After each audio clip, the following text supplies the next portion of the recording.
संयुक्त राष्ट्र ने अपनी एक रिपोर्ट में आने वाले समय में जलवायु परिवर्तन के कारण सूखे से प्रभावित होने की घटनाओं में वृद्धि होने की आशंका जताई है। इस रिपोर्ट के अनुसार साल 2000 से लेकर साल 2019 के बीच 1 अरब से अधिक लोग सूखे से प्रभावित हुए हैं।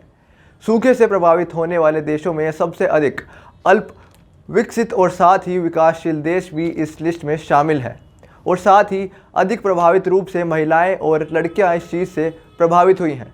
नमस्कार, मेरा नाम है उत्कर्ष बजाज और आप देख रहे हैं नज़र टुडे। भारत भी इस लिस्ट में शामिल है।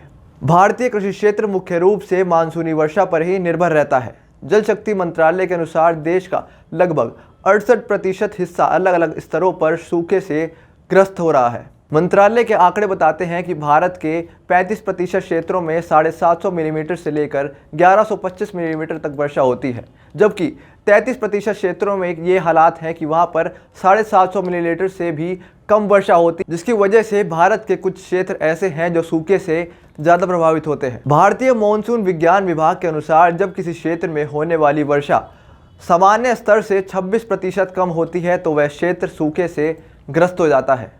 सूखे के 2 स्तर होते हैं, एक सामान्य सूखा होता है और दूसरा गंभीर सूखा होता है। जब किसी क्षेत्र में वर्षा जो होती है वो 26 से 50% कम होती है तो उसे सामान्य सूखा माना जाता है, लेकिन अगर वर्षा की जो संख्या होती है वो 50% से भी अधिक हो जाती है तो उसे गंभीर सूखा और उसकी श्रेणी में डाला जाता है।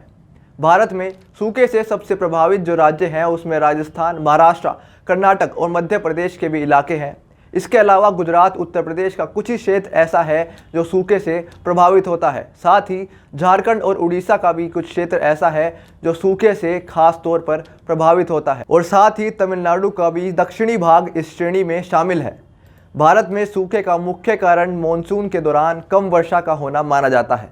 देखा गया है कि अगर मानसून 10 से 20 दिन की देरी से होती है तब भी सूखे पड़ने की जो परसेंटेज होती है वो बढ़ जाती है।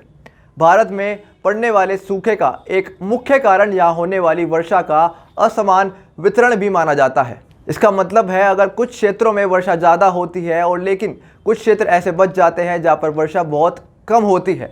इसके अलावा भारत में 80% वर्षा 100 दिनों में ही हो जाती है।